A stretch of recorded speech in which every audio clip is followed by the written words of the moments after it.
Oke, baik. Selamat pagi semuanya, teman-teman semuanya ada di sini. Assalamualaikum warahmatullahi wabarakatuh. Waalaikumsalam. Waalaikumsalam warahmatullahi. Oke, apa kabar teman-teman pagi hari ini? Baik. Wah, Masya Allah. Oke, jadi pagi hari ini nanti kita akan belajar mengenai Oracle. Nah, apa sih itu Oracle? Mungkin teman-teman di sini juga masih banyak yang belum paham gitu ya. Nah, namun sebelum kita mulai kegiatan pada pagi hari ini, lebih baik kita berdoa terlebih dahulu. Oke, menurut agama dan kepercayaan masing-masing, berdoa kita mulai.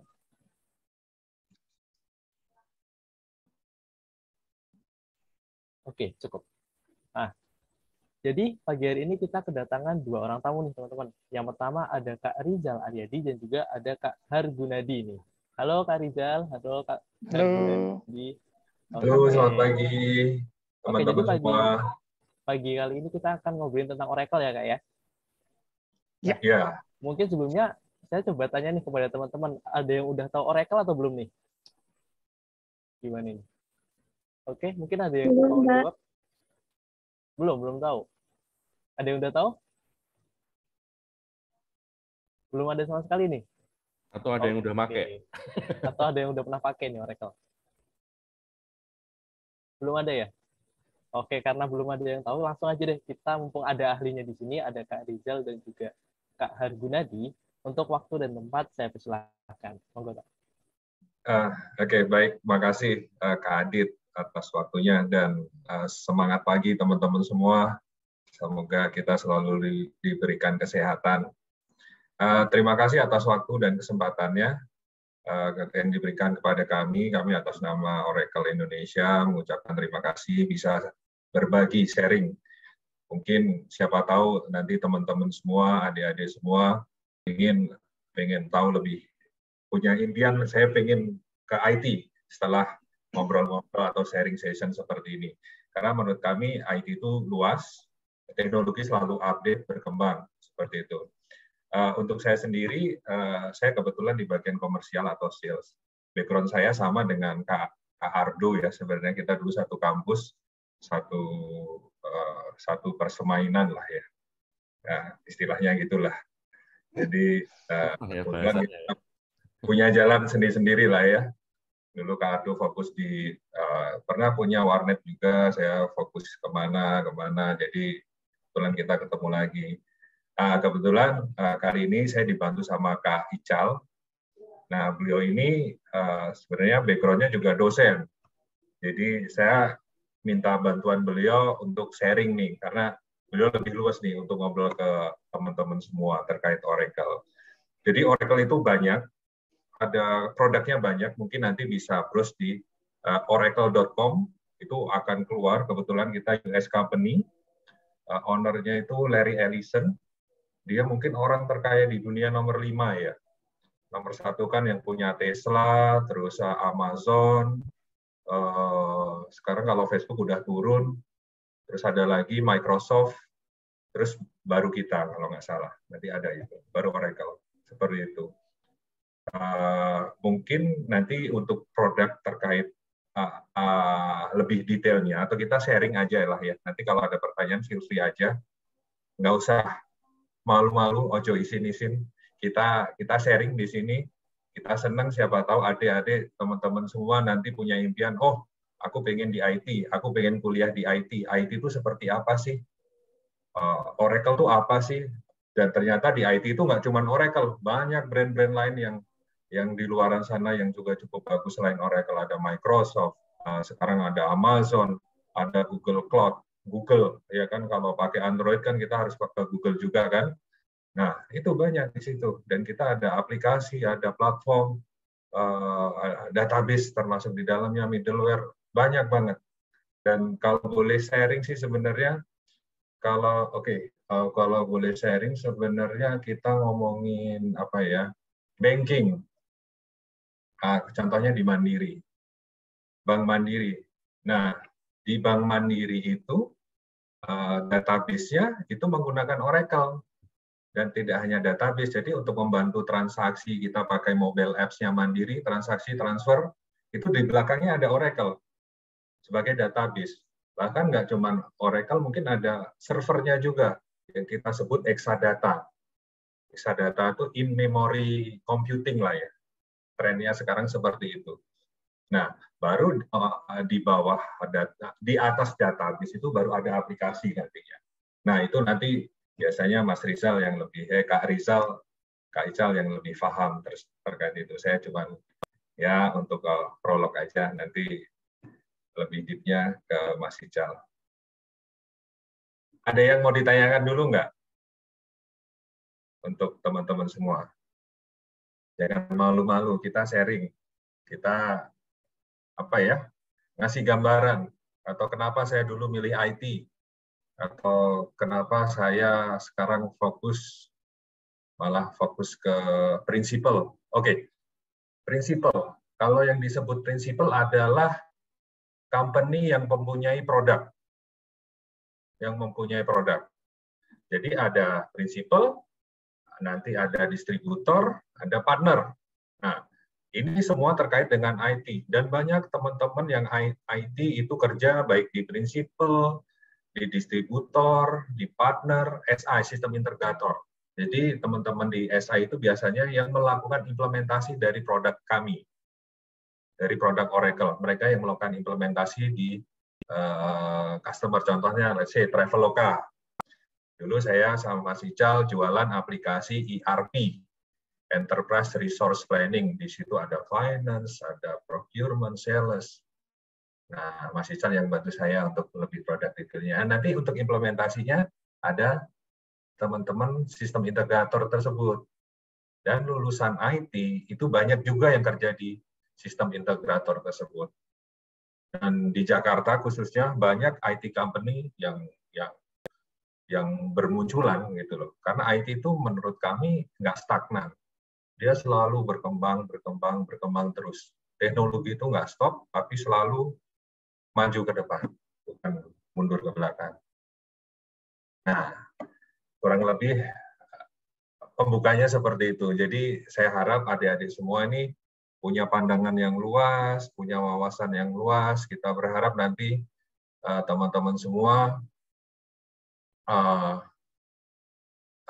tapi kembali lagi ke hati masing-masing. Saya kalau misalnya insya Allah untuk kuliah mau ke jurusan apa. Nah, tapi itu ikutin kata hati deh. Ini saya ngomong dari perspektif IT aja gitu ya. Ada yang mau ditanyakan? Ojo di sini, ayo. Kita siap sharing di sini.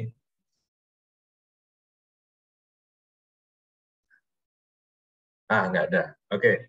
Kalau nggak ada, mungkin langsung ke Kak Ical. Mungkin beliau akan membawakan lebih, nanti ada paparannya, presentasinya, seperti apa. Kalau saya kan ini cuma verbal.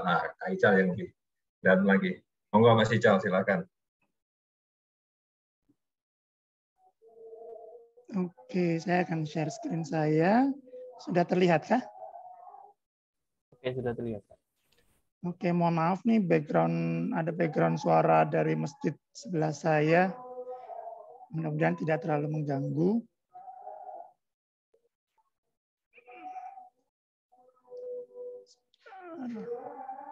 Oke, terima kasih teman-teman semua. Assalamualaikum warahmatullahi wabarakatuh. Salam sejahtera untuk kita semua. Selamat pagi. Semoga masih semangat. Kita akan ngobrol-ngobrol nih ya selama 1 jam atau 1 jam setengah ya ke depan tentang pilihan. Ya, pilihan bagaimana sekarang itu kita lihat banyak digital disruption. Semua tuh dunia itu kayak lagi digoncang-goncang gitu ya. segala macam rencana itu kayaknya ternyata tidak sesuai ekspektasi, tetapi bagaimana kita mengubah ini menjadi peluang, gitu ya. Banyak sekali pilihan dan tentu saja di bidang IT. Ya, tapi sebelum itu saya memperkenalkan dulu, nama saya Rizal Aryadi, sering dipanggil Ical, panggil aja Kak Ical, dan setiap 1 minggu itu saya dipanggil Kak, memang. Saya ceritakan nanti mengapa. Saya sendiri pekerjaannya adalah Principal Solution Engineer, itu terminologinya. Saya membawahi negara-negara ASEAN, di mana saya menjadi dokter bagi orang-orang yang sakit. Bukan orang, perusahaan yang sakit di bidang teknologi dan membutuhkan solusi. Nah, saya datang ke sana, lalu kemudian memberikan resep apa sih seharusnya yang mereka lakukan. Gitu. Saya sendiri secara akademis itu dari Semarang juga. Dulu saya di SMA 1 Semarang. Tapi ada yang bisa nebak dengan pekerjaan saya seperti itu, saya background-nya apa dulu? Setelah lulus dari SMA. Ada yang mau nebak? Wah, kayaknya nggak bisa dibuat nebak-nebakan nih. Pada diem. Sarjana ekonomi, Mas. Sarjana ekonomi. Ya, saya waktu lulus dari SMA 1 Semarang, saya ke kedokteran, teman-teman. Ya, saya masuk kedokteran Universitas Diponegoro, tetapi kemudian saya pindah ke ITB, Teknik Industri. Tapi benar, kenapa saya sarjana ekonomi? Karena saya ngedouble dengan manajemen Universitas Terbuka.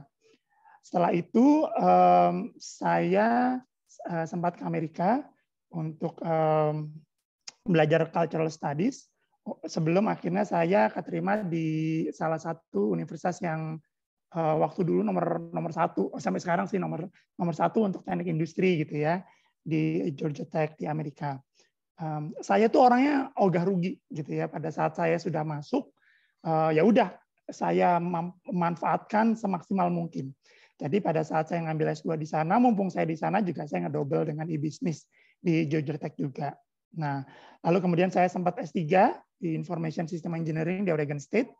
Tetapi kemudian saya memikirkan bahwa apa yang akan saya pelajari, saya tidak akan bisa aplikasikan untuk orang banyak pada saat itu. Jadi saya ngambil lagi S1 Computer Science di sana, untuk kemudian mendapatkan S2 di Computer Science. Pulang ke Indonesia, saya terbiasa untuk belajar kan ya, dan terus kemudian saya belajar teknologi pangan. Pada saat itu karena saya udah punya anak, saya pengen tahu sebetulnya apa sih yang harus saya berikan kepada anak-anak saya ya, makanan apa gitu. Jadi saya kuliah lagi teknologi pangan. Tetapi kemudian ternyata pilihan yang ada bagi saya adalah apakah saya hanya akan bekerja, saya hanya akan berkeluarga, ataukah saya give back to community. Apakah saya kemudian berkontribusi kepada sekitar saya yang mungkin butuh perbaikan gitu.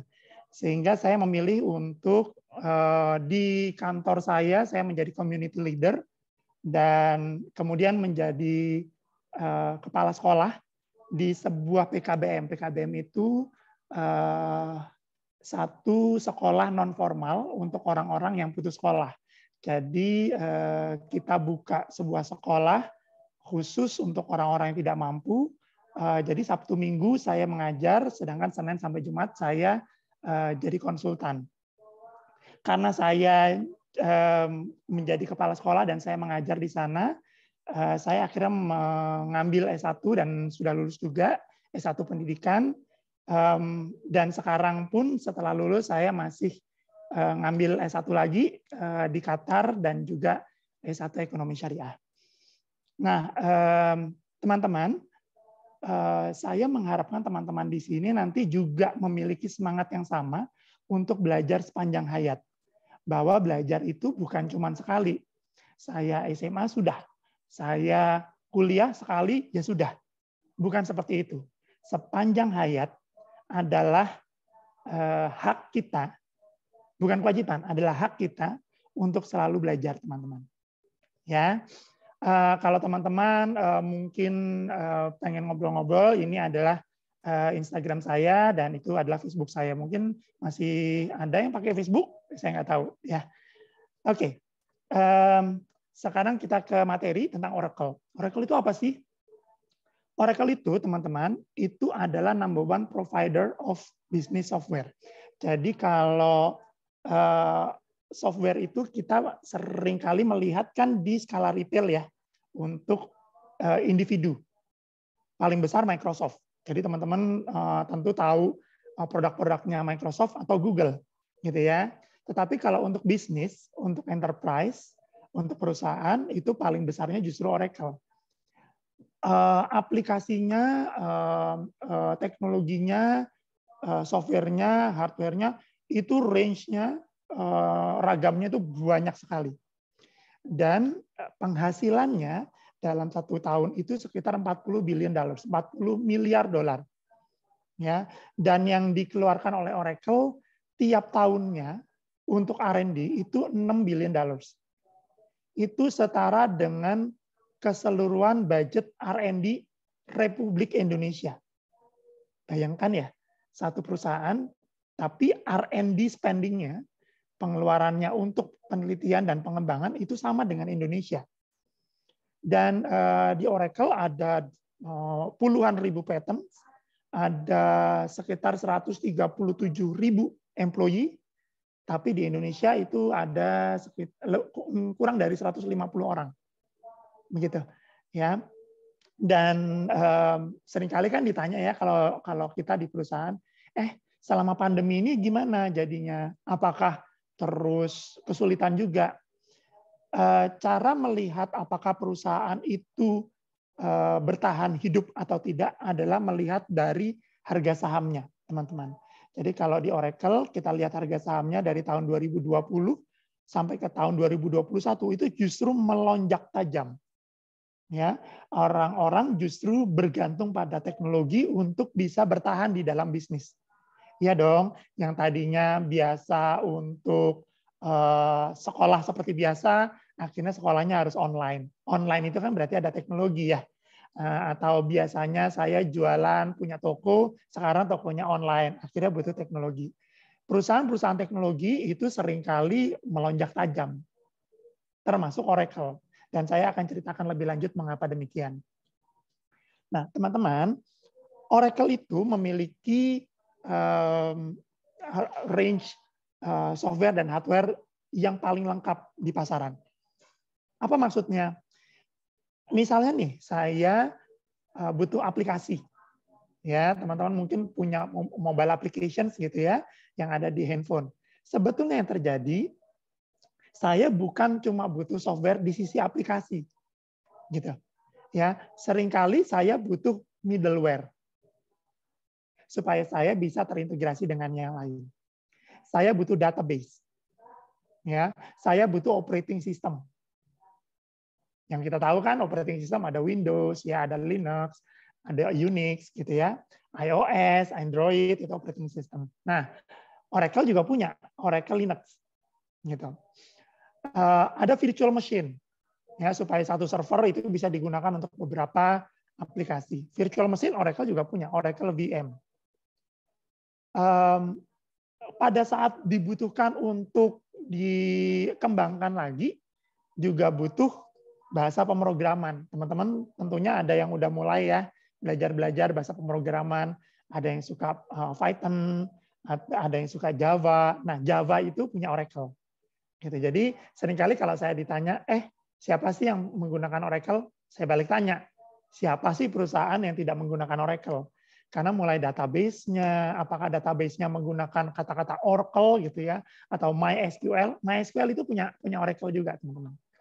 Ya, apakah terus kemudian pakai Java gitu, ataukah pakai servernya namanya Sun ya dulu. Ya, itu juga punyanya Oracle. Sampai storage-nya. Jadi berbagai macam brand itu ujung-ujungnya banyak yang dimiliki oleh Oracle. Di seluruh dunia itu ada ratusan juta customer Oracle. Sehingga banyak sekali yang tidak menyangka bahwa sebetulnya di belakangnya itu mereka menggunakan Oracle. Dan Oracle menjadi di pasaran ya, menjadi satu-satunya perusahaan teknologi yang menguasai dari ujung ke ujung. Mulai dari applications, dari middleware, database, operating system, sampai kemudian ke hardware-nya. Jadi software dan hardware. Ya, oke, kenalan dengan Oracle-nya seperti itu. Kebayang ya, besar sekali berarti Oracle itu, dan kalau kita lihat kayaknya nggak mungkin kena impact dari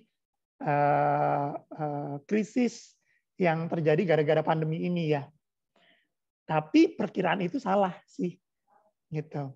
Kalau kita berbicara disruption itu adalah penghentian gitu ya, goncangan, gangguan. Semua bisnis itu kena. Jadi kalau kita lihat, kita daftarkan tuh semua perusahaan terkaya 10 tahun yang lalu, itu kurang dari 50%-nya itu bahkan yang bertahan hidup di puluhan tahun kemudian. Ya, padahal tadinya adalah perusahaan terkaya di dunia. Mengapa demikian? Kalau yang di awal-awal ini, yang di akhir-akhir ini adalah tentang industri 4.0. Udah pernah dengar ya, industri 4.0. Revolusi industri yang akhirnya membuat semua orang cara bekerjanya sudah berbeda. Kalau teman-teman mungkin sama kakak-kakak dari teman-teman yang usianya 10 tahun lebih tua, cara berpikirnya udah berbeda. Apalagi kalau sama orang tua kita, aduh, sama sekali berbeda. Gitu. Inovasinya luar biasa cepat. Ya, dan bisnis modelnya itu juga berubah. Bisnis model itu cara nyari uang dari sebuah bisnis. Sebagai contoh gini, teman-teman. Kalau orang dulu jualan kopi ke perusahaan, ya udah jualan kopi aja, gitu ya. Saya jualan kopi ini, kopi bubuk, ya sekian banyak, harganya sekian. Setelah itu ya bisa jadi nggak dipakai lagi sama perusahaan itu. Sekarang modelnya nggak kayak gitu. Sekarang modelnya langganan. Maksudnya langganan adalah Oracle misalnya di kantornya itu cukup membayar biaya langganan, nggak mau tahu, pokoknya kopi harus selalu ada di sana. Gitu. Dan cara kita untuk membayar itu selalu sekarang berlangganan. Di Amerika itu ada perusahaan yang benar-benar menyediakan langganan pisau cukur. Jadi saya nggak mau tahu, pokoknya pisau cukur itu saya selalu ada. Kebayang nggak? Saya bukan beli ketengan gitu, tetapi saya cukup berlangganan. Netflix misalnya. Dulu kita tuh membayar tiap keping DVD yang akan kita tonton. Sekarang saya bayar biaya langganan unlimited. Spotify sama seperti itu kan, biaya langganan. Dan demikian juga aplikasi. Aplikasi itu dulu itu di tiap-tiap line-nya gitu ya. Saya harus beli server, saya harus beli database, saya harus beli middleware, saya harus beli aplikasi. Sekarang tidak lagi, teman-teman. Sekarang saya cukup membayar biaya langganan, ya udah, saya bisa menggunakan aplikasi tersebut. Iya enggak? Itu disruption yang luar biasa, teman-teman, ke dunia IT. Ditambah lagi dengan adanya kompetisi dan globalisasi. Teman-teman masih ingat waktu pertama kali ada Gojek, ada Grab. Yang terjadi gimana? Yang terjadi adalah orang-orang protes. Dan itu adalah attitude yang salah, teman-teman. Pada saat ada disruption, yang dilakukan itu bukan mengancam pelaku bisnis yang baru, yang inovatif, tetapi men-challenge atau menantang kita sendiri bagaimana kita bisa berkompetisi. Pada saat ada pandemi, yang dilakukan bukan hanya mengeluh, tetapi mencari cara bagaimana kita bisa bertahan di saat ada pandemi. Kurang lebih seperti itu. Itu yang akan kita terus-menerus bahas di dalam diskusi kali ini. Choice, pilihan. Apakah kita pilih mengeluh, ataukah kita pilih untuk berpikiran maju. Nah, Disruption, teman-teman, itu sebetulnya begini. Kalau kita bicara cloud, teman-teman udah dapat materi cloud ya, saya dengar ya. Cloud itu intinya saya tidak butuh investasi macam-macam. Sama kayak saya mau bayar listrik, saya cukup membayar biaya langganan. Saya nggak perlu tahu pembangkit listriknya itu ada di mana, gardunya ada di mana. Yang penting saya butuh sekian, saya bayar. Demikian pula IT. Perubahan tentang kompetisi, tentang inovasi, tentang bisnis model, belum lagi ada regulasi, itu tuh eksponensial. Kalau teman-teman tahu eksponensial ya, grafiknya seperti ini.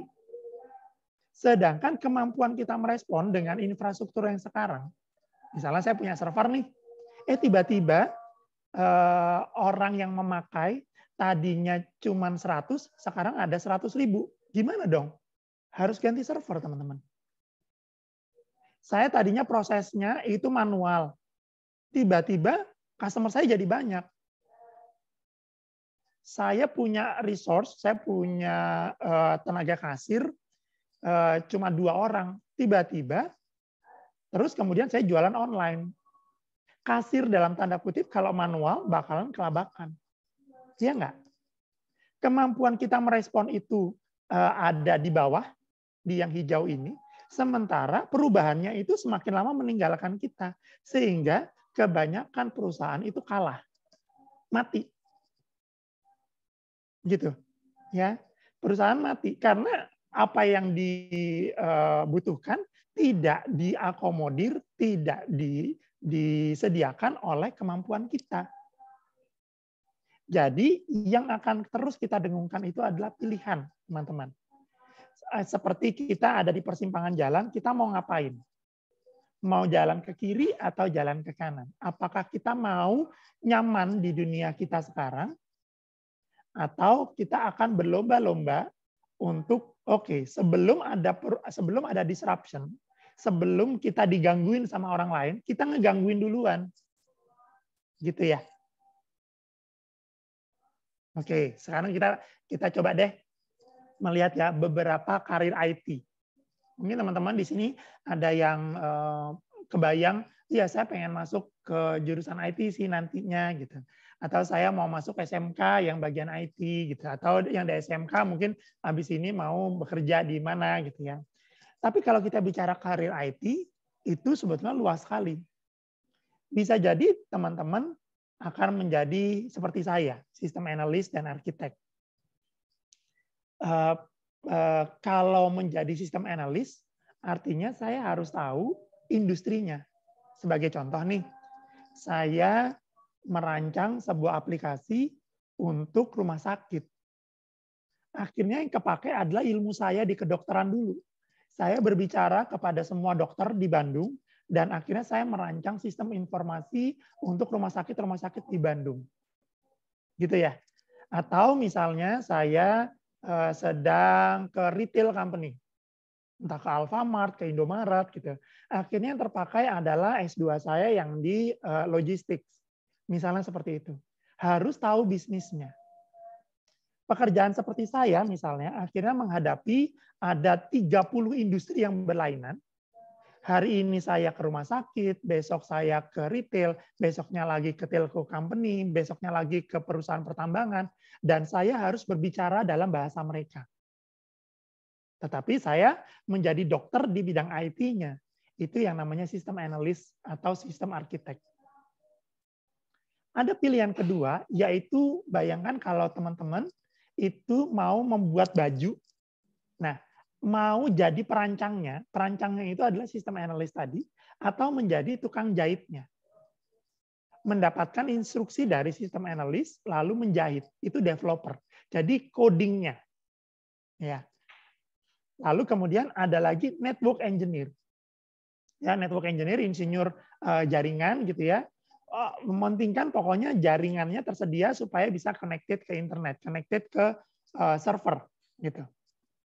Ada khusus tentang quality assurance, pengendalian kualitas, yang testing. Jadi jangan sampai ada bug-nya, jangan sampai fungsinya seperti apa, tapi ternyata berfungsinya yang lain, gitu. Bagaimana supaya dia security-nya tidak bolong, gitu ya. Sekarang kan banyak banget tuh isu tentang security, gitu ya. Atau tentang UX designer. UX itu user experience. Bagaimana supaya saya nyaman untuk menggunakan aplikasi tersebut, menggunakan software tersebut. Ada yang namanya database administrator. Ya, bagaimana supaya servernya itu selalu up, database-nya itu selalu tersedia untuk diakses. Kalau teman-teman nanti ikut ujian atau teman-teman katakanlah ikut ujian SBMPTN gitu ya, UTBK nantinya. Lalu kemudian mau mengakses server tersebut bersamaan untuk mengetahui pengumumannya. Itu dikeroyokin oleh sejuta umat. Biasanya langsung servernya down. Ya. Nah, itu artinya dia salah untuk sizing. Nah, itu tanggung jawabnya siapa? Termasuk tanggung jawabnya si database administrator ini. Gitu ya. Yang lagi booming sekarang data scientist. Data itu sekarang ada di mana-mana. Ya, kita pakai Gojek, kita pakai Grab. By the way, Gojek dan Grab juga menggunakan Oracle gitu ya. Atau saya menggunakan Traveloka juga pakai Oracle. Terus pakai aplikasi apapun gitu ya untuk belanja. Sebetulnya gerak-gerik kita itu ditangkap oleh mereka. Dan kemudian bisa jadi nanti pada saat saya ke Starbucks misalnya, langsung ketahuan, oh orang ini suka kopi, suka belanja kopi. Lalu kemudian ada notifikasi, hey ada promo lo di Starbucks. Starbucksnya juga pakai Oracle. Gitu ya, jadi bagaimana tingkah laku seseorang ditangkap sehingga kemudian dipakai oleh bisnis. Yang diuntungkan siapa? Dua-duanya. Bisnisnya untung dan juga si customer-nya juga untung karena merasa dikenali. Oh, saya bukan ditawarin mobil nih, karena saya nggak suka mobil, saya sukanya kopi, gitu ya. Begitu. Ada hardware engineer, ya, yang lebih mengurusin server, gitu ya, ngurusin kalau di company juga laptopnya gitu ya, itu hardware engineer juga. Ada yang tentang security specialist, tentang keamanan. Dan ada yang kayak Kak Gunadi, sales engineer. Ya, pada saat melakukan penjualan, dia juga harus tahu produknya, tetapi dia juga harus tahu kebutuhan dari konsumen gitu. Jadi di match. Ini semua tersedia untuk orang yang tertarik ke IT. Dan jangan sampai nih, kayak saya, sistem analis, tahu ada orang, biasanya emak-emak gitu ya, bilang, kamu kan orang IT, itu tuh komputer saya rusak. Loh, IT-nya yang mana dulu? Gitu. Bisa jadi saya UX designer kok, apa hubungannya sama komputer rusak? Ya, gitu. Jadi sangat-sangat beraneka ragam. Nah, bayangkan teman-teman. Katakanlah semua itu ada pekerjaannya sendiri-sendiri. Udah nih, saya udah ada di industri IT. Berarti pekerjaan saya aman dong? Tidak, teman-teman. Begitu Oracle masuk ke cloud company, menjadi cloud company, akibatnya adalah banyak perusahaan yang tidak lagi membutuhkan server. Bayang nggak? Server kan nggak dibutuhkan lagi. Servernya sudah dimiliki Oracle. Sehingga di banyak company itu sudah mulai di layoff hardware engineer, database administrator, ya itu sudah lagi tidak dibutuhkan. Oracle database misalnya, database Oracle itu yang menggunakan itu lebih dari 50% perusahaan di seluruh dunia. Sekarang sudah memunculkan autonomous database. Jadi menggunakan machine learning gitu ya, artificial intelligence, sehingga yang tadinya pekerjaan database administrator untuk melihat, mantengin supaya database-nya selalu hidup, itu sudah digantikan oleh robot. Jadi tidak dibutuhkan lagi. Atau setidaknya yang tadinya kebutuhannya ada 100 orang, sekarang paling-paling dibutuhkan cuma 5 orang. Terus gimana? DBA-nya harus protes, harus demo. Nggak bisa. Ya, harus demo, tidak boleh ada robot. Nggak bisa. Sekarang bahkan ada robot yang sudah diakui sebagai warga negara. Udah tahu kan ya? Sofia itu sudah diakui sebagai warga negara Arab Saudi. Kita sudah menerima robot sebagai bagian dari kita. No industry is immune. Tidak ada industri yang berkata saya aman, tidak akan ada gangguan di industri saya. Semua perusahaan harus siap-siap untuk berinovasi atau mati. Saya akan putarkan sebuah video. Semoga terdengar untuk teman-teman ya.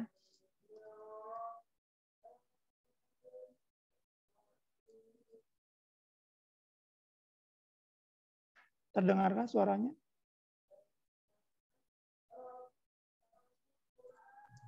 Belum. Ya. Nggak apa-apa. Ini kita lihat ya, bagaimana tadi sudah ada robot yang keliling-keliling, dan bagaimana kita lihat truk sekarang sudah tidak ada drivernya lagi, ya, atau drivernya setidaknya tidak butuh kena lagi, atau bahkan cuma kenanya doang gitu ya.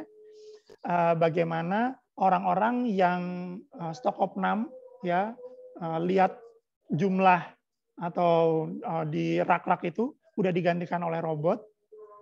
Bagaimana kita sekarang sudah menggunakan drone untuk ngitungin satu-satu, jadi nggak butuh manusia banyak-banyak lagi di gudang, gitu ya. Kalau rak-raknya tinggi, ya otomatis kita sudah menggunakan drone, ya. Dan saya bisa melihat di dalamnya gudang itu seperti apa, dan gudangnya pun sekarang sudah otomatis, jadi tenaga-tenaga gudang sudah bisa saya lay off, semuanya mesin, ya. Lalu kemudian kalau kita lihat lagi sampai sortirnya, sampai kalau teman-teman order sesuatu itu yang ngambil barangnya itu sudah menggunakan robot ini yang ada di gudang Amazon, ya. Sortirnya udah seperti itu, ya. Tidak ada lagi orang berlalu lalang, tetapi semuanya menggunakan robot. Bahkan di customer kita juga sudah menggunakan kayak gitu. Nah, bahkan di kulkas, ya, saya bisa menggunakan augmented reality. Begitu ngelihat langsung ada ada susu yang sudah mau habis. Atau bahkan ada anggur yang dijual menggunakan augmented reality gitu ya. Jadi dia yang menceritakan dia rasanya apa, ya. Lalu kemudian ada ceritanya di sana. Jadi cara kita berjualan juga sudah berbeda, teman-teman. Jadi ada augmented reality, ada chatbot, ada drones, ya. Kalau dulu kita mau ada prototyping gitu ya, tidak lagi karena ada 3D printing gitu. Daripada saya outsource ke Indonesia, ya, Nike, tahu ya, sepatu Nike yang ada di Oregon sana di Amerika, itu setiap kali mau produksi dan membutuhkan prototype itu di outsource ke Indonesia. Nah, sekarang mereka pakai 3D printing, ngapain juga prototyping kayak gitu lagi. Ya udah, langsung aja kalau udah mau diproduksi baru dikirim ke Indonesia gitu ya. Ada Internet of Things, ada artificial intelligence, dan ada blockchain. Dan akhirnya banyak perusahaan yang vulnerable, yang akan hilang. Ya, dan sudah diidentifikasi kita kira-kira pekerjaan apa saja yang akan hilang. Sebagai contoh nih, ya, perusahaan food services, ya, waiter gitu, itu paling banyak hilang.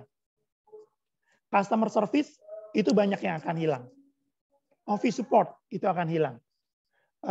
Operator produksi, ya, itu akan hilang. Atau setidaknya akan berkurang gajinya karena kalau dia tidak mau dengan gaji sekian, akan digantikan oleh robot yang jauh lebih murah. Di berbagai macam industri juga seperti itu. Pada saat pandemi, kita kan nggak pengen banyak orang datang gitu ya, gantikan saja dengan robot. Dan akhirnya waktu pandemi kemarin, inilah yang semuanya yang terganggu. Oke, nah sekarang, apa hubungannya dengan Oracle? Oracle juga terganggu, teman-teman.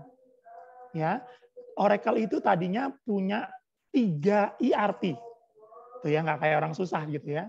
ERP itu apa? ERP itu satu software besar sekali. Kebayang ya, satu software tersebut ada 200 modul. Satu modul untuk satu user itu harganya 50 juta rupiah. Itu yang Oracle jual. Sudah nikmat tuh dengan udah bikin kan bagus-bagus, puluhan tahun bikinnya. Tapi kalau diem aja, akhirnya akan mati. Akhirnya yang diputuskan oleh Oracle adalah Oracle membuat lagi. Udah punya 3 ERP, buat lagi dari scratch.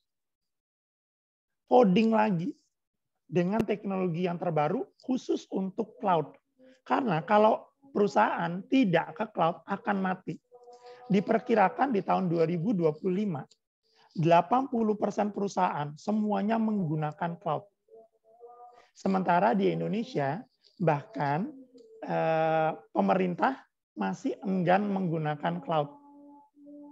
Gitu ya. Kontras di Indonesia, di semua negara-negara yang lain itu semua berlomba-lomba udah langsung aja cloud karena jauh lebih murah, lebih modern. Sementara di Indonesia untuk menggunakan cloud pemerintah masih mikir-mikir. Kecuali beberapa pemerintahan gitu ya, BKPM misalnya yang revolusioner gitu, ya udah kita nggak mau, kita tetap pakai cloud. Tapi yang lain masih enggak, kita harus punya server sendiri. Akhirnya ya ketinggalan gitu. Saya tidak ingin teman-teman di sini ketinggalan. Karena begitu menggunakan cloud, ya itu yang tadinya semua harus bayar, ya ada database bayar, ada hardware bayar, ada maintenance itu apa ya? Kalau misalnya ada kerusakan itu bayar gitu ya. Tidak lagi. Orang-orang yang berkaitan dengan itu juga akan akhirnya musnah. Nah, tentu saja ada skema-skema lain, misalnya, loh, kan saya tidak hanya menggunakan aplikasi gitu ya, saya justru mau mengembangkan sendiri. Kalau mengembangkan sendiri, akhirnya ya udah butuh Java-nya, ya, butuh bahasa pemrogramannya, butuh space-nya, tetapi kemudian infrastrukturnya sudah termasuk. Jadi yang jualan server banyak sekali yang sekarang gulung tikar. Di Jakarta sudah termasuk seperti itu. Artinya, kalau kurikulum pendidikan di Indonesia itu tidak mengakomodir itu, akhirnya teman-teman akan belajar sesuatu yang pada saat teman-teman lulus, itu akan tidak berguna atau cuman berfungsi sekian lama, lalu kemudian harus berganti profesi. Kebayang ya teman-teman, kenapa saya harus peringatkan teman-teman untuk ke sana. Nah, sebagai contoh nih, sekarang pandemi, kita belajar nih. Banyak sekali nih saya merasa prihatin dengan banyak sekali orang-orang di Indonesia yang mengeluhkan belajar kala pandemi. Oh, online-nya, classroom-nya online, Kak. Jadi kan susah banget. Hah? Apanya yang susah? Perasaan anak saya baik-baik saja. Belajar dengan Zoom, oke kok. Diskusinya kan susah. Dengan Zoom bisa kok diskusi. Ya, artinya mindset kita bagaimana? Kalau mindsetnya kita semuanya susah, akhirnya kita susah. Tetapi kalau sekarang ganti ya caranya, oke. Besok bisa jadi ganti lagi, oke.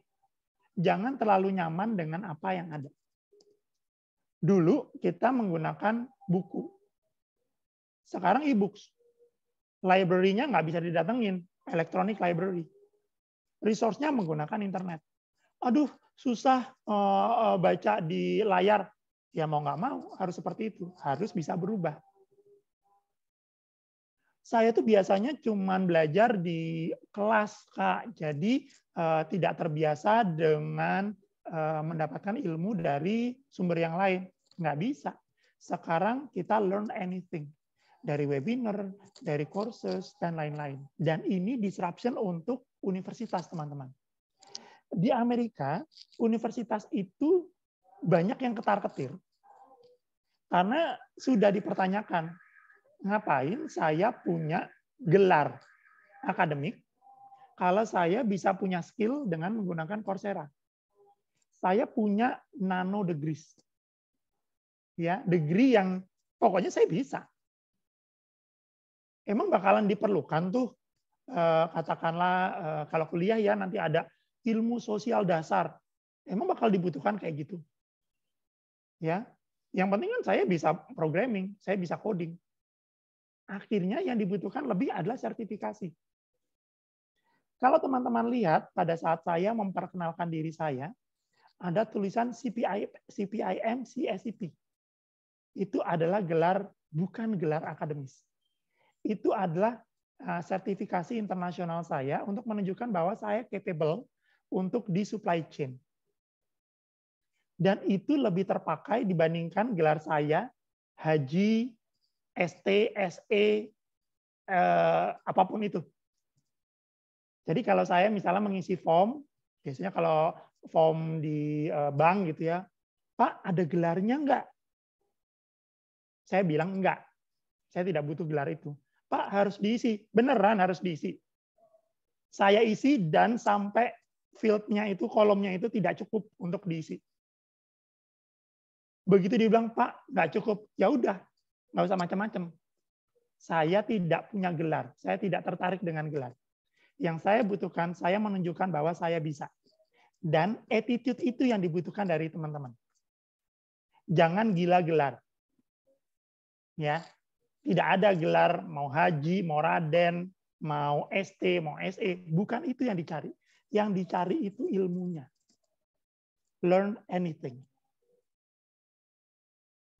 Hal yang lain adalah bahasa Inggris, teman-teman.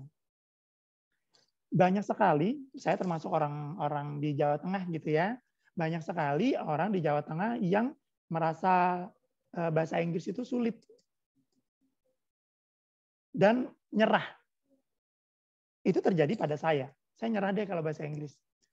Tetapi mau nggak mau, dalam waktu dekat, doktor dari India itu nilai pasarnya, ya dia mau menawarkan dirinya untuk digaji lebih rendah daripada lulusan S1 Indonesia. Sedangkan kemampuan dia lebih tinggi. Akhirnya kita akan gimana nih perusahaan di Indonesia? Memilih orang India akan masuk. Dia bisa bahasa Inggris juga. Sementara kita justru tidak mau berbahasa Inggris. Kita baca buku bahasa Inggris enggan. Gitu ya. Lalu kemudian online testing, assignment, quiz, itu online. Dan sertifikasi.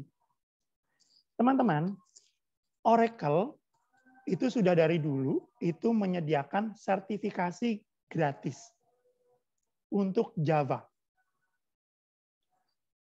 Menyediakan kurikulumnya gratis untuk Java, untuk SMK di seluruh Indonesia.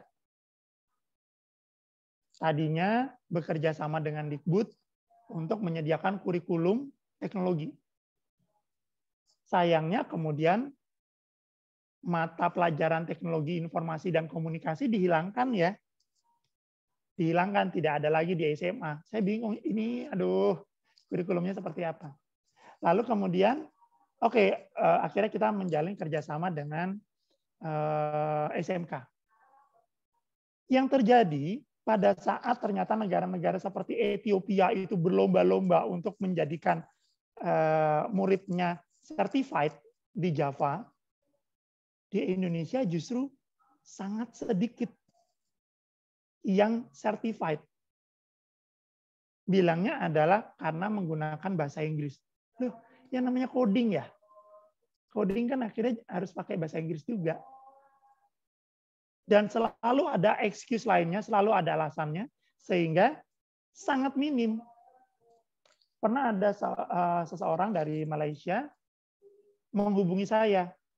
Saya minta dong, kamu kan kerja di Oracle ya, saya minta programmer Java yang sudah certified, karena saya mau expand ke Indonesia. Saya nggak bisa lo ngasih, teman-teman. Padahal kan banyak banget ya, tapi yang certified jarang sekali. Gitu. Nah, jadi pilihannya dari teman-teman. Ini pandemi nih. Pandemi ini bisa jadi tempat kita mengeluh, tempat kita mencari alasan bahwa saya tidak belajar apa-apa karena pandemi, atau saya kesempatan nih, saya bisa lebih dari yang lain karena yang lain masih terperangkap dari mencari alasan, tetapi kalau saya akan cari sumber di internet, saya belajar apapun, banyak webinar gratis, banyak kursus gratis, saya akan sertifikasi, dan saya akan menjadi terdepan. Itu pilihannya ada di teman-teman.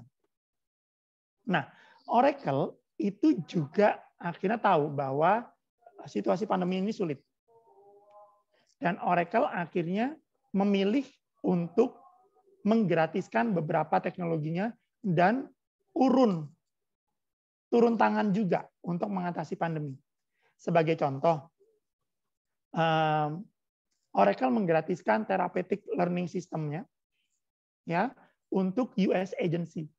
Jadi kalau ada yang pernah dengar ya FDA, CDC itu kan kayak BPOM-nya Indonesia ya, yang kemudian dia yang mengeluarkan, kalau di Amerika sana ada Moderna, ada Pfizer gitu-gitu ya.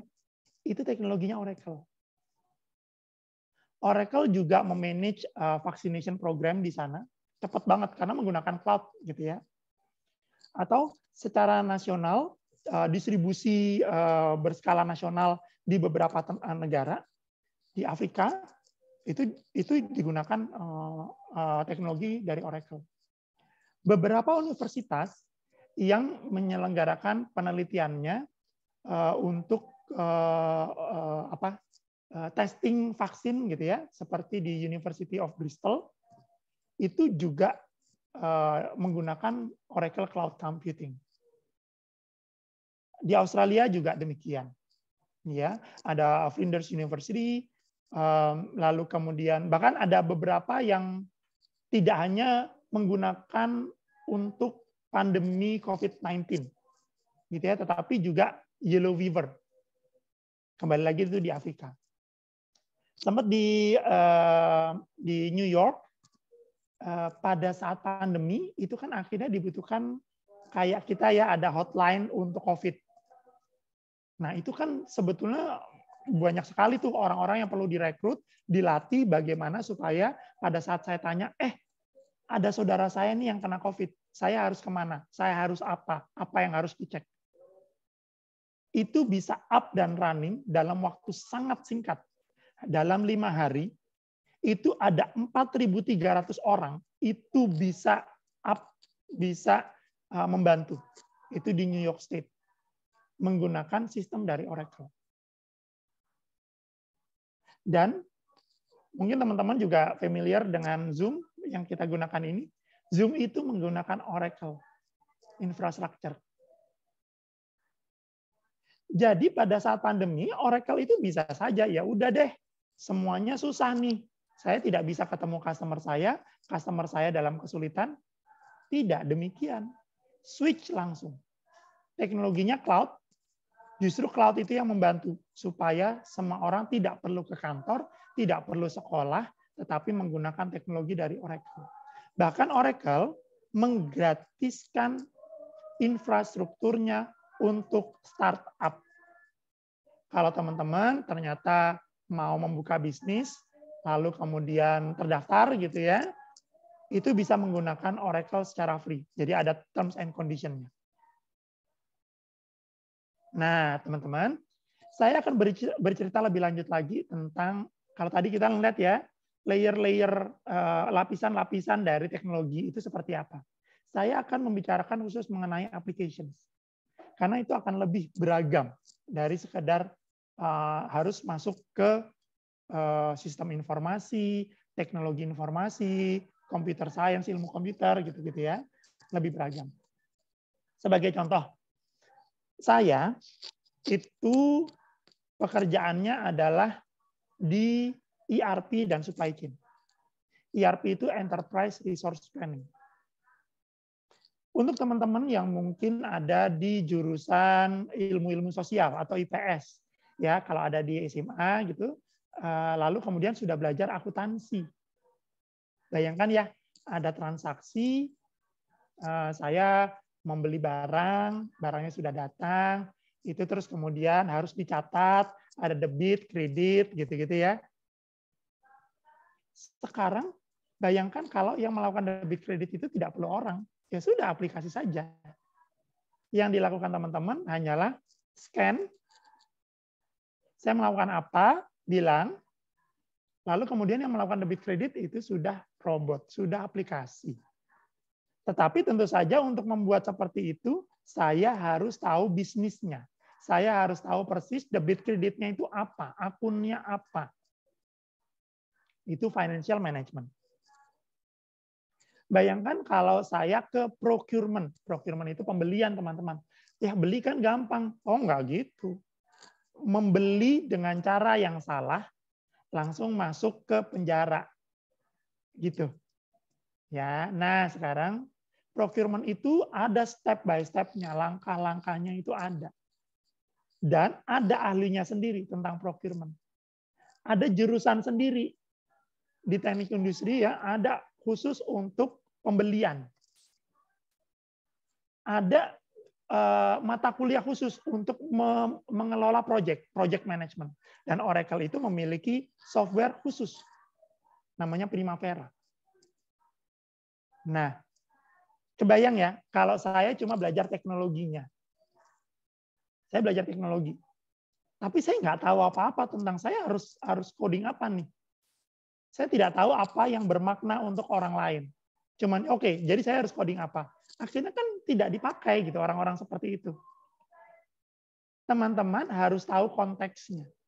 Teman-teman harus tahu ilmu bisnisnya juga. Gitu. Sebagai contoh, ya, kalau teman-teman mengira bahwa oh ya udah saya coding aja nih, saya udah bisa PHP, udah cukup saya bisa hidup. Sedangkan yang dijual oleh Oracle bentuknya seperti ini, teman-teman. Being a CFO in today's world means always being a step ahead. Oracle, run projections with acquisition bid range increased by 20%.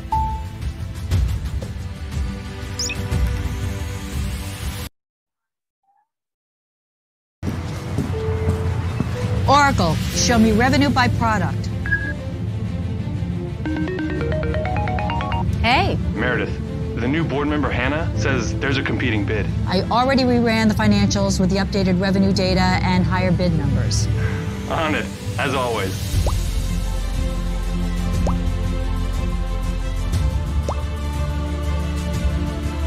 Oracle, increase supply chain lead times by 1 week for the EMEA facilities. What does this new merger mean for our debt-to-equity ratio over the next 8 quarters? Will be higher for the first 2 quarters following the merger, but will stabilize during the 3rd quarter. How's it looking? Pretty good. Quarterly bookings are above estimates. Workforce impact? Our intelligence performance management system is suggesting that we get 100 reps to get $300 million in sales. What's the impact of the acquisition on finances with the new bid range?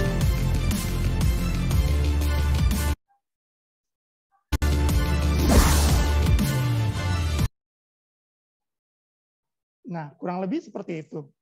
Kita lihat ya, cara bekerja kita tidak lagi cuman bekerja di depan komputer aja. Pasti kita chatting juga, Facebook juga, gitu ya. Bayangkan semuanya itu ada di aplikasi. Kita tidak lagi cuman ngetik-ngetik, sudah ada chatbot, sudah kita bisa ada voice recognition, gitu. Tetapi tidak cukup dengan apa butuhnya. Tetapi kalau kita lihat tadi ya, itu orang financial. Dia cukup ngomong, lalu kemudian ada mesin yang melakukan analisis. Melakukan analisisnya bagaimana? Itu kan perlu diperintah dulu. Jadi pada saat teman-teman memilih untuk saya jurusannya nanti bisnis, saya mau jurusannya nanti teknik industri, saya mau jurusannya nanti teknik sipil, tetap akhirnya dia bisa ujung-ujungnya ke IT untuk membuat satu aplikasi yang relevan dengan pekerjaan dia. Apa yang saya kerjakan, teman-teman, itu ada 400 aplikasi. Hari ini saya bisa ngomong tentang financial, besok saya bisa ngomong tentang supply chain, besoknya mau ngomong inventory, besoknya saya ngomong tentang pabrik, gitu. Ya, jadi seakan-akan saya tuh kayak bunglon gitu ya, saya nanti diterjunkan di mana, saya harus ngomong tentang itu. Saya menjadi konsultan mereka. Gitu. Nah, di supply chain ada misalnya kata-kata inventory management. Bayangkan teman-teman itu punya barang, punya stok, tapi stok tersebut sebetulnya kan harus tahu tuh, stok saya itu ada di toko yang mana, toko yang mana, toko yang mana. Nah, tetapi di stok tersebut sebagian itu udah di book, udah di reserve, udah di booking sama orang lain. Nah, jadi saya punya 100 itu yang punya saya berapa? Gitu. Atau misalnya saya butuh stok of 6. Atau saya butuh tahu saya punya 100, tapi masing-masing harganya beda. Jadi kekayaan saya berapa? Itu inventory management. Saya masuk jurusan teknik kimia. Saya baru bisa bicara tentang manufacturing. Saya masuk teknik mesin. Saya bisa bicara tentang maintenance. Saya masuk ke manajemen. Saya bisa ngomong tentang order management. Akhirnya saya tidak berbicara cuma teknologinya saja, tetapi saya berbicara bisnis. Tetapi juga harus tahu IT-nya. Ngerti ya teman-teman ya? Sebagai contoh nih, saya maintenance. Ya, apa yang dijual oleh Oracle untuk maintenance? Ya, bukan hanya ada barang rusak, ya udah saya catat di dalam sistem. Barang rusak, tolong perbaiki. Bukan seperti itu, tapi seperti ini teman-teman.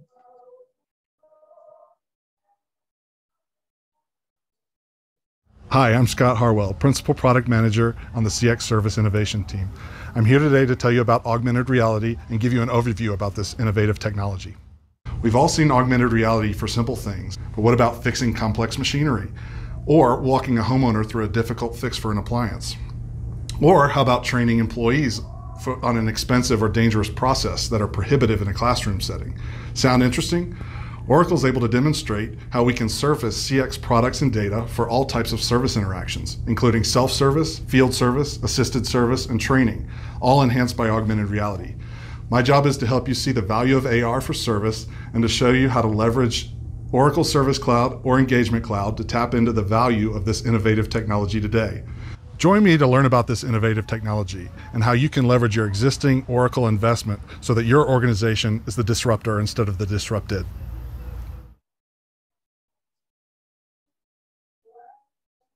Kalau kita lihat tadi ya, adalah pilihan kita mau disrupted atau kita yang disrupt orang, gitu ya. Nah, kalau kita lihat tadi menggunakan apa? Augmented reality, menggunakan Internet of Things, ya. Internet of Things akhirnya bisa memonitor semua yang ada di sana, getarannya seperti apa, temperaturnya seperti apa, gitu. Lalu kemudian pada saat ada sesuatu pola yang terjadi, langsung kemudian memberitahukan teknisinya. Teknisinya sendiri kalau ada satu mesin, apalagi mesin yang berbahaya gitu ya, menggunakan augmented reality. Dekatkan saja ke sana, lalu kemudian ngebongkarnya itu menggunakan augmented reality. Apa yang saya butuhkan di sana kemampuannya? Tidak hanya IT, tetapi juga tentang maintenance. Jadi orang tadi itu orang dari lulusan teknik mesin, tapi mengerti IT. Kalau yang sebelumnya, orang financial mengerti IT. Ya. Hal lain lagi, ada tentang human capital management. Nah, jadi tadi kita udah berbicara ERP ya, ERP itu tentang lebih ke arah financial related. Ada rantai pasok, supply chain. Rantai pasok itu intinya adalah bagaimana memastikan apa yang kita produksi sampai kepada customer nantinya. Ya, perpindahan barangnya itu luar biasa, gitu ya. Lalu kemudian ada human capital management, personalia. Ya, tetapi sekarang personalia itu tidak hanya cuma sekadar mencatat orang ini umurnya berapa, di hire-nya kapan, gitu-gitu ya.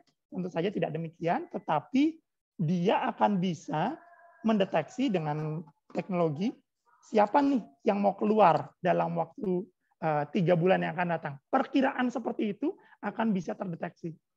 Siapa nih yang seharusnya paling bagus untuk menggantikan orang yang sudah mau pensiun. Itu dilakukan oleh sistem.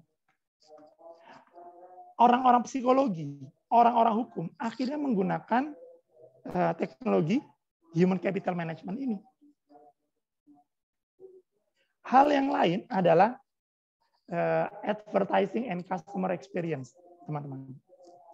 Ini intinya aplikasi-aplikasi untuk menjual. Untuk menjual itu termasuk marketing, ya advertising. Jadi teman-teman kalau misalnya ke Facebook, loh kok tiap kali ke Facebook saya dapat iklannya kok sesuai dengan saya butuhkan. Misalnya saya butuh buku apa, tiba-tiba direkomendasikan buku apa oleh Facebook, oleh Instagram, gitu-gitu ya. Ya itu jelas. Ya, karena di cache-nya itu ada. Atau misalnya, loh kok dia tahu sih bahwa saya setiap tanggal 25 itu udah gajian, jadinya saya punya uang lebih, gitu. Nah, hal-hal semacam itu ditangkap dan terus kemudian menjadi basis dari marketing. Berbagai macam trik dari marketing itu sudah sangat-sangat advance untuk kemudian saya bisa menjual sesuatu. Tapi kembali lagi, misalnya saya mau pakai augmented reality untuk menjual barang. Emang bisa? Nah, saya berikan contoh apa yang dijual oleh Oracle.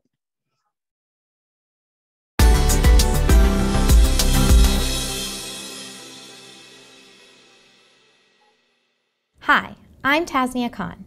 Incorporating augmented reality into your shopping experiences is an exciting new way for your customers to experience your products and engage with your brand both in-store and online.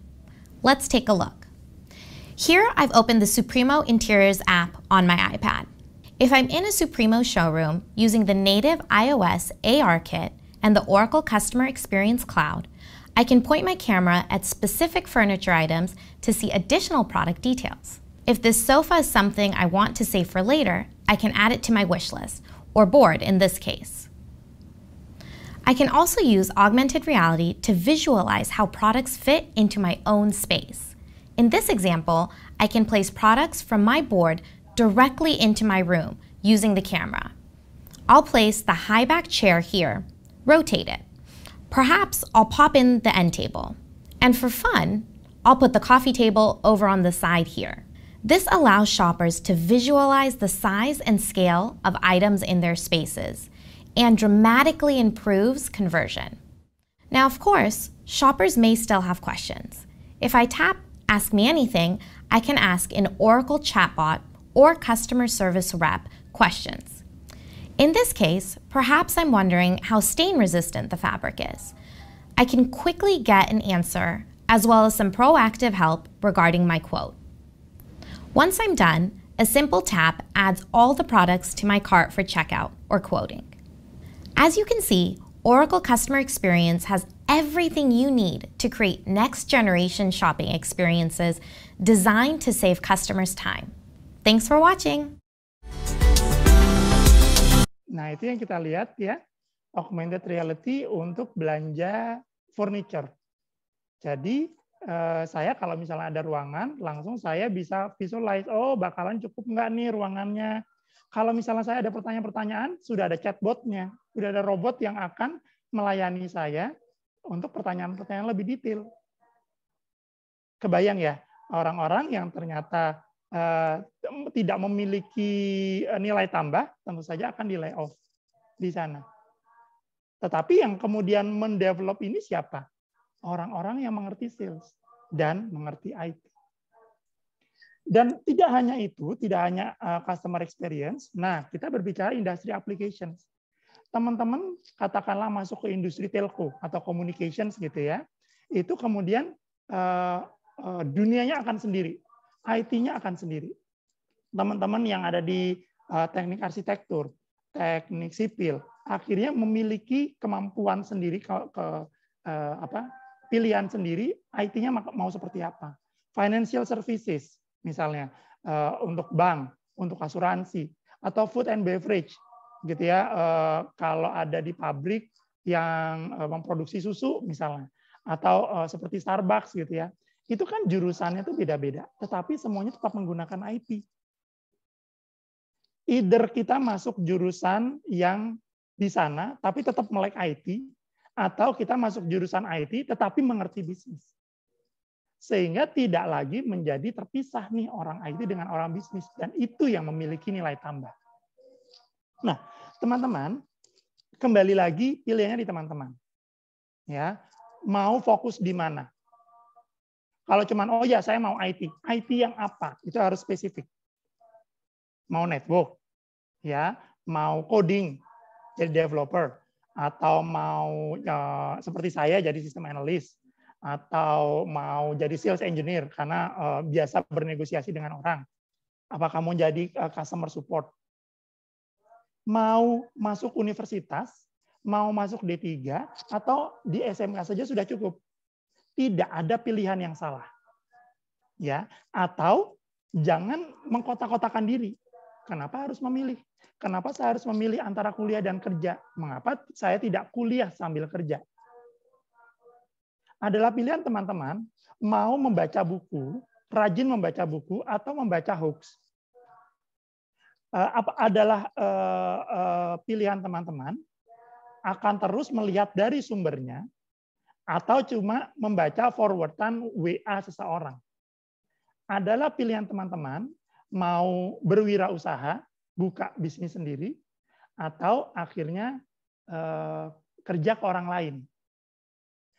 Mau kerja di perusahaan domestik karena tidak bisa berbahasa Inggris, atau kerja di multinational company. Saya mau menjadi orang yang terbiasa dengan bahasa Inggris, atau ya udah deh saya seperti katak dalam tempurung, ya udah saya nggak mau belajar bahasa Inggris, saya tetap takut. Adalah pilihan teman-teman mau playing games, ya hanya main game terus tiap hari, berdalih kan lagi pandemi, jadi saya tidak bisa ngapa-ngapain, tapi nge-game terus, atau justru being in the game.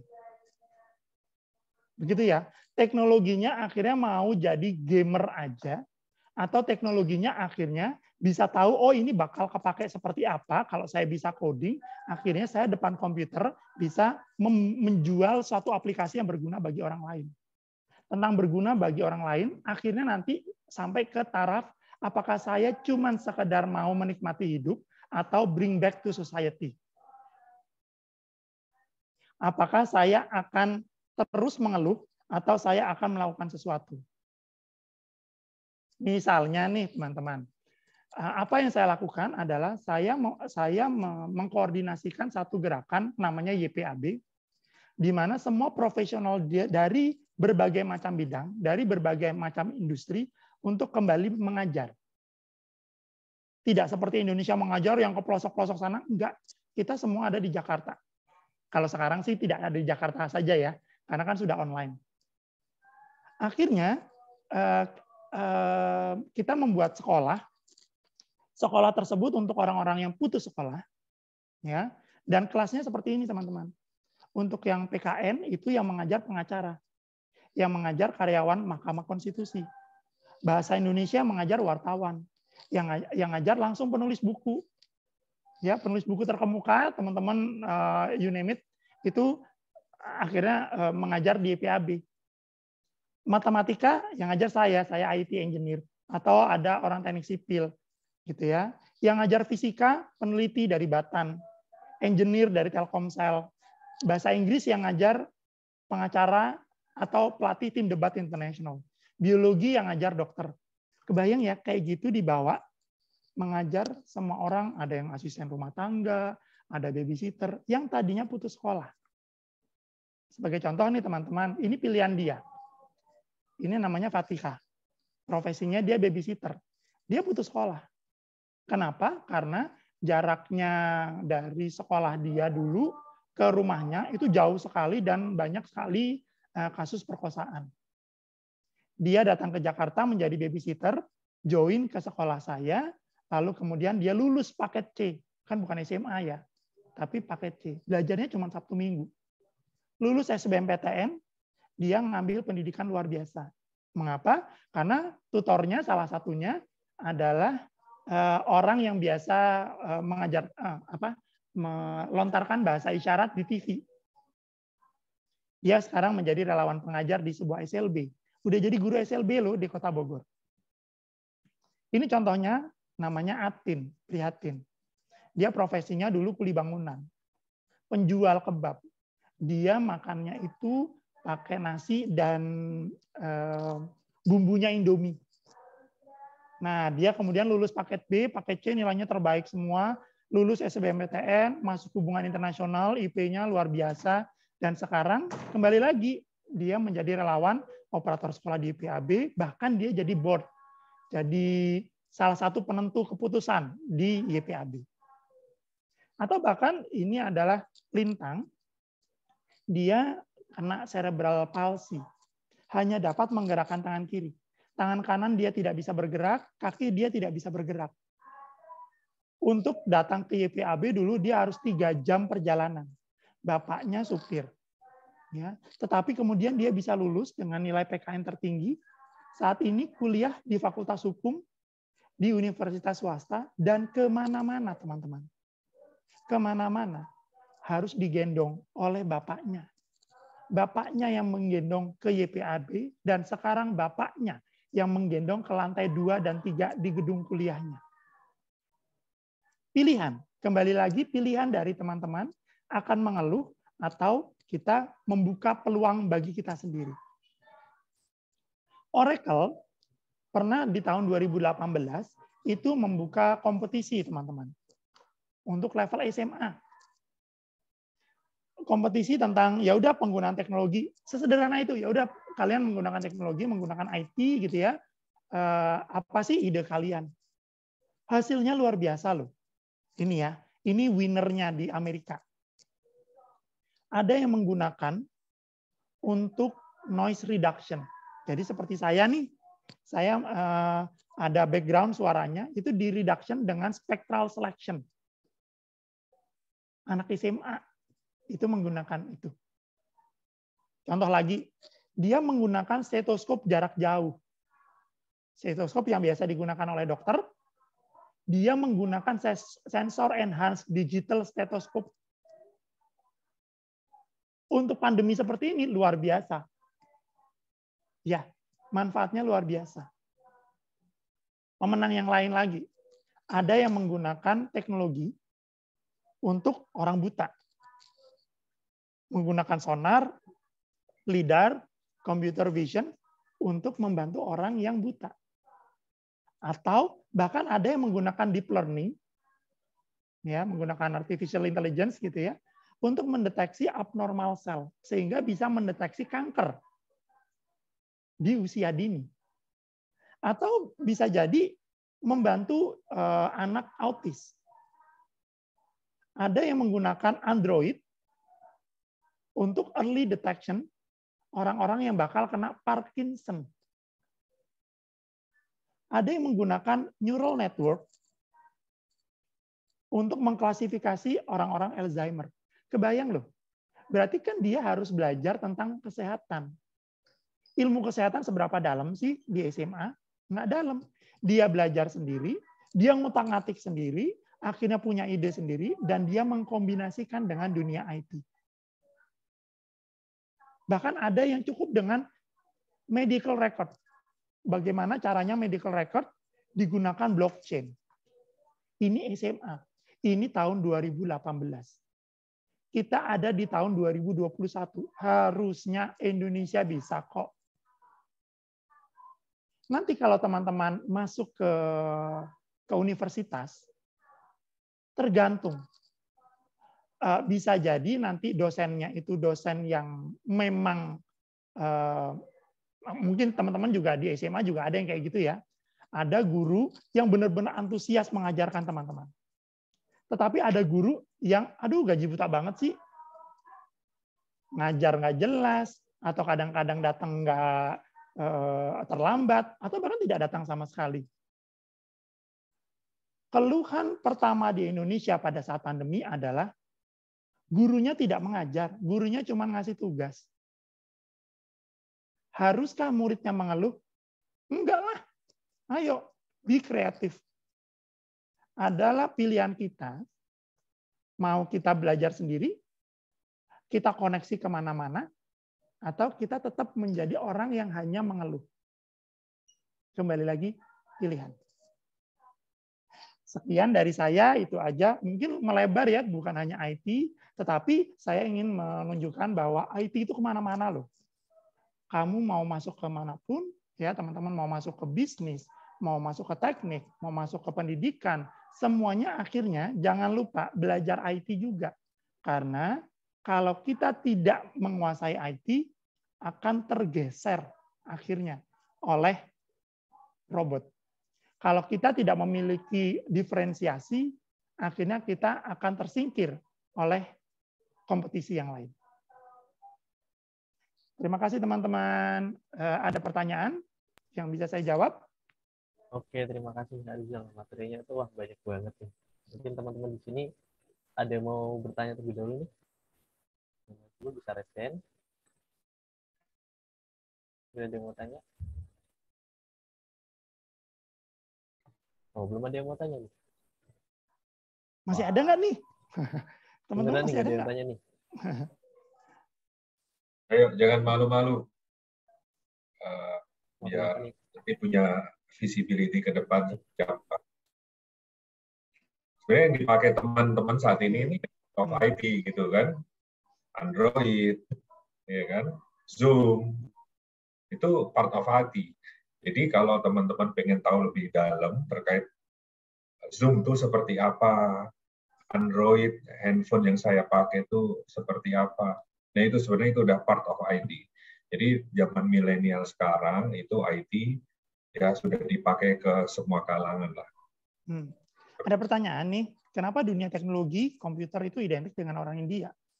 Bayang ya, orang India itu ada banyak banget. Ya. Benar.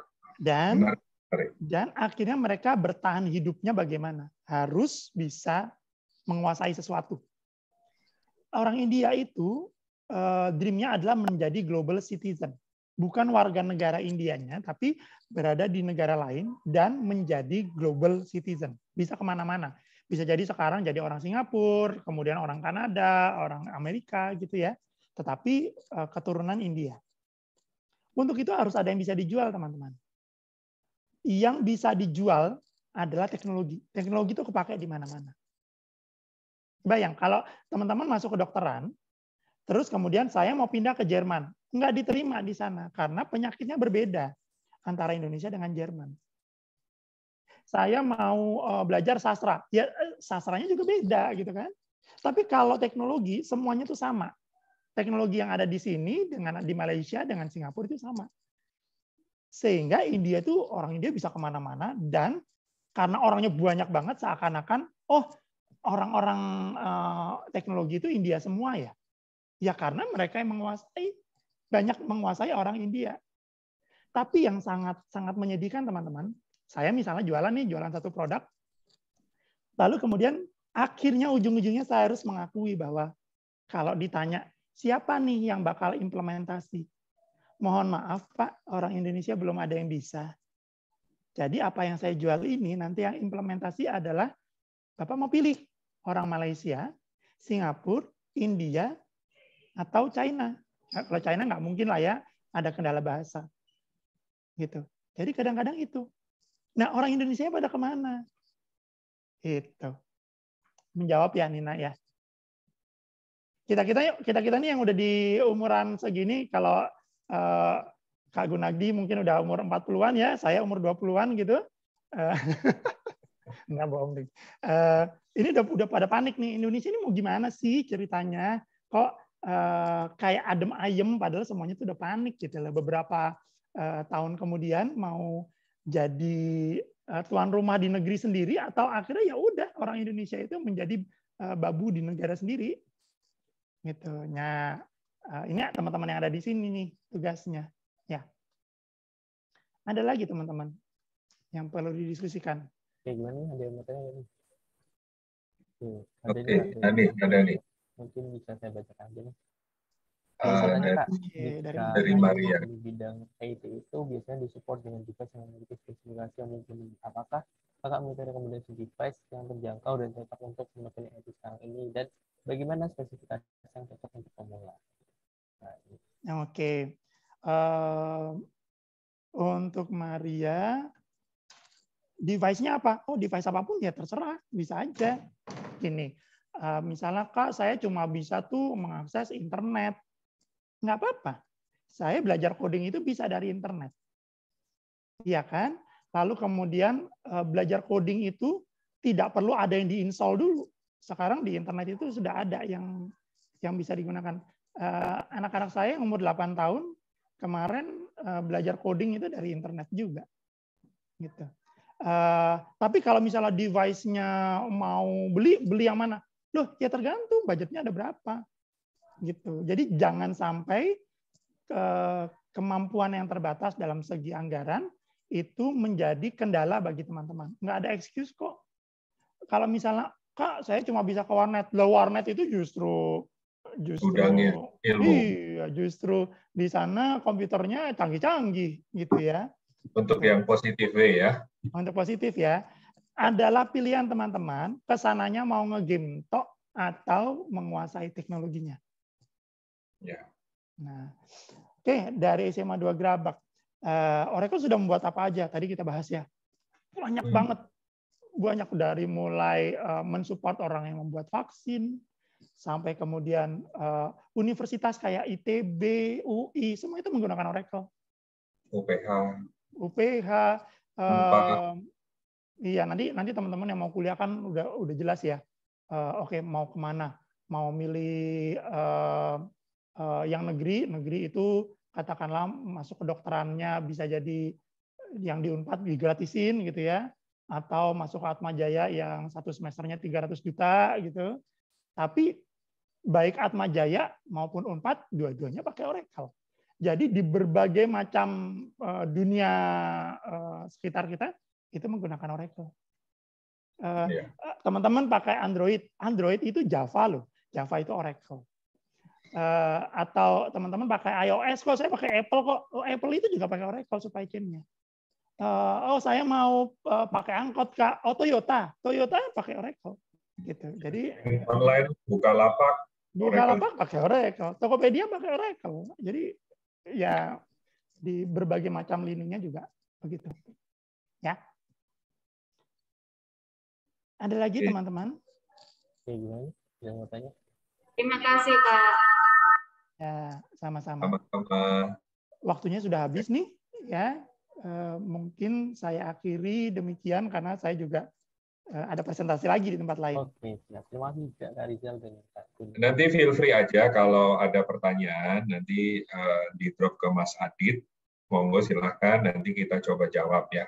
Nanti kita jawab email, kita bantu apa kalau butuh referensi atau produk mereka sebenarnya ada bisa diakses di oracle.com. Itu banyak banget Oracle di situ.